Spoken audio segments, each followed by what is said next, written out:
जो भगवान शिव की इस अनुपम कथा को ऑनलाइन भी अगर श्रवण कर रहे हैं तो कुबेरेश्वर बाबा की पवित्र भूमि से कर रहे हैं। कहीं भगवान शंकर कंकर की ये पवित्र धरा जो 12 ज्योतिर्लिंग का मध्य बिंदु है, 12 ज्योतिर्लिंग का केंद्र बिंदु है, इस पवित्र धरा पर भगवान शिव की अनुपम आनंदमय लीला श्रवण करने का सौभाग्य मिला है। और शिव करुणा सागर उदार हैं। शिव महापुराण की कथा में पहले भी एक बात कही है और श्रावण के इस अवसर पर फिर कहते हैं कि पूजन भले कितनी भी देर की करो, भगवान शंकर की पूजन आपका मन हो 1 minute, 2 minute, 5 minute, 10 minute, 15 minute, 20 minute, जितनी देर आप कर सकते हो उतनी देर करो।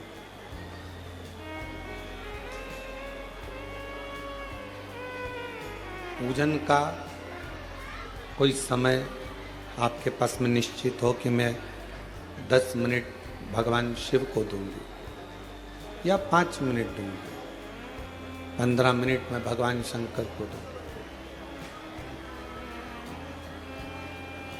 पूजन कितनी भी देर की करो, पूजन कितनी भी देर की करो, उसका मूल नहीं, सबसे मूल है भगवान पर करा हुआ विश्वास,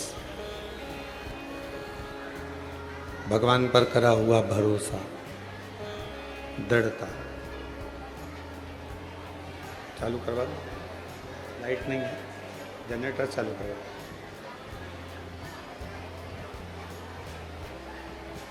पूजन कितनी भी देर की हो वो अपनी जगह पर विश्वास, शिवजी पे भरोसा, दृढ़ता 24 घंटे, हर पल, हर घड़ी, हर क्षण होना चाहिए। क्यों? जितना जितना शिव दुनिया के लोगों पर प्रसन्न हुए हैं वो विश्वास के बल पर हुए, भरोसे के बल पर हुए। और दुनिया का सबसे कठिन काम एक ही है, किसी पर भरोसा करना।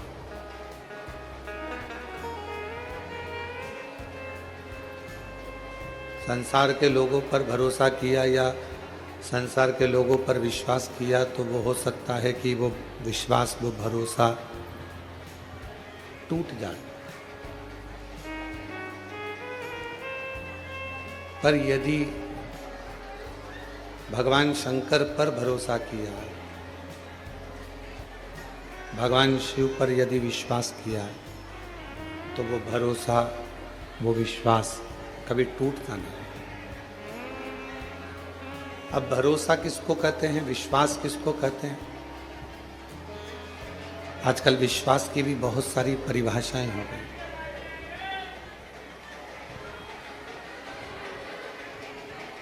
आजकल विश्वास की भी बहुत सारी परिभाषाएं हो गई। किसी के पास धन रख देना और उस पर पूर्ण भरोसा कर लेना, क्या यह विश्वास है?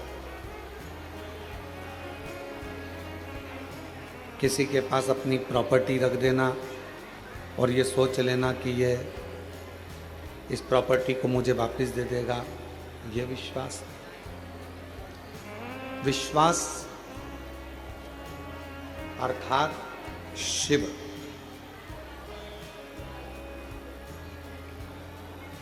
आप किसी को धन दें, आप किसी को संपदा दें ना दें, आप किसी को प्रॉपर्टी दें ना दें, पर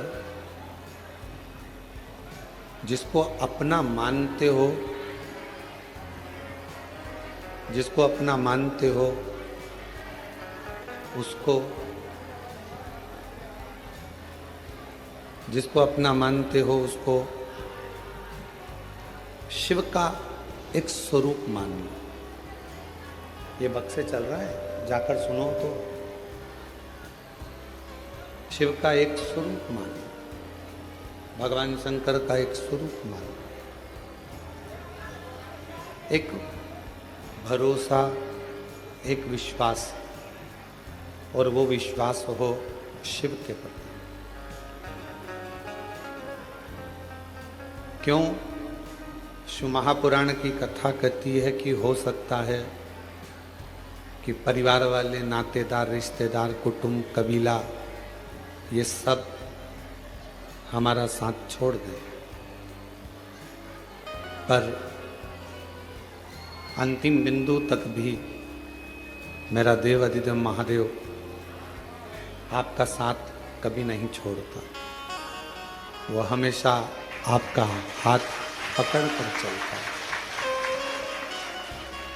और मैंने तेरे ही भरोसे बाबा, तेरे ही भरोसे हवा बिच उड़ती जावानी, बाबा डोर हटो छड़ी नाम कटी जावानी, भोले मैं तेरी पतंग, शंभू मैं तेरी पतंग, हवा बिच उड़ती जावानी, बाबा डोर हटो छड़ी नाम कटी जावानी, भोले मैं तेरी पतंग। एक विश्वास की दृढ़ता में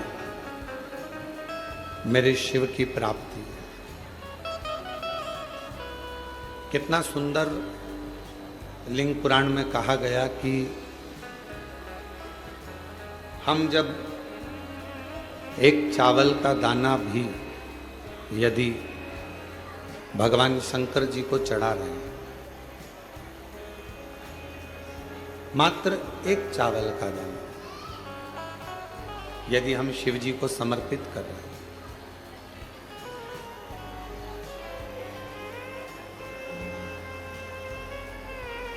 क्या कहकर समर्पित कर रहे हैं, क्या बोलकर समर्पित कर रहे हैं कि बाबा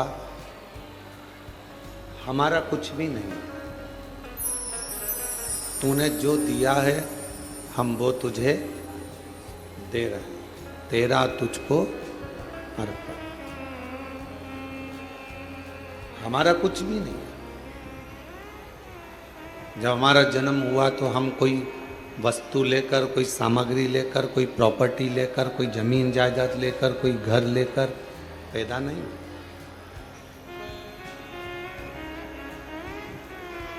आपको और हमको तो ये भी नहीं मालूम था कि हम किसके घर में जन्मेंगे। आपको और हमको तो ये भी नहीं मालूम था कि हमारा नाम क्या होगा, घर कहाँ होगा, मोहल्ला कौन सा होगा, शहर कौन सा होगा, जिला कौन सा होगा, प्रदेश कौन सा होगा। आपको और हमको किसी को नहीं, किसी को।